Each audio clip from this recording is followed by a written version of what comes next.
Good morning, Elizabeth here. And this morning, I want to bring us back to this verse that we've been looking at on the weekends in our series, Philippians 4:8. And it says this: Finally, brothers and sisters, whatever's true, whatever's noble, whatever's right, whatever's pure, whatever's lovely, whatever's admirable, if anything is excellent or praiseworthy, think about such things.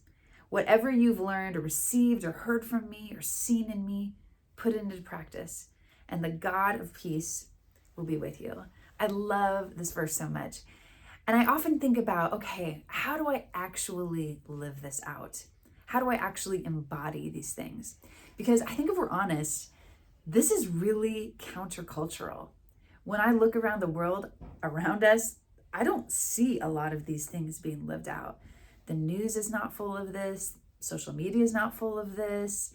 A lot of celebrities, world leaders, they're not necessarily embodying these things.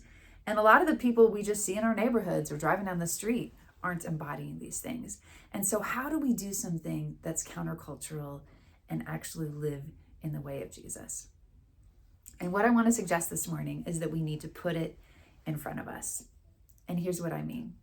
The things that are in front of us really impact us. And so for some of us, we might need to put some boundaries on our social media use or just our use of screens in general. What are we viewing? What are we ingesting time after time?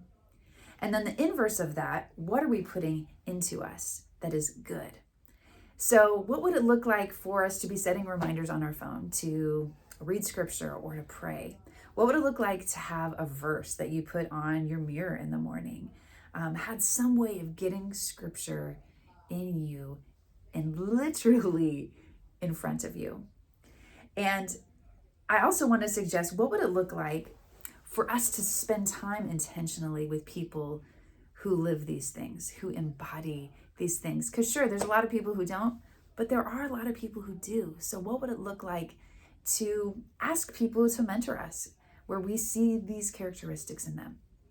And above all, I think what we need to put in front of us is Jesus, because he is the one who truly embodies these characteristics. I love this verse out of Hebrews 12. It says, Therefore, since we are surrounded by such a great cloud of witnesses, let us throw off everything that hinders and the sin that so easily entangles, and let us run with perseverance the race marked out for us, fixing our eyes on Jesus, the pioneer and perfecter of faith.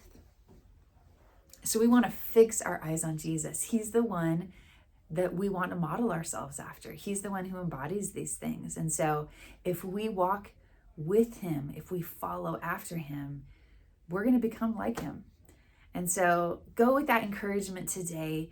Keep putting Jesus in front of you. Keep putting good things in front of you. And we're going to start seeing some of this fruit lived out in our lives. Have a great day.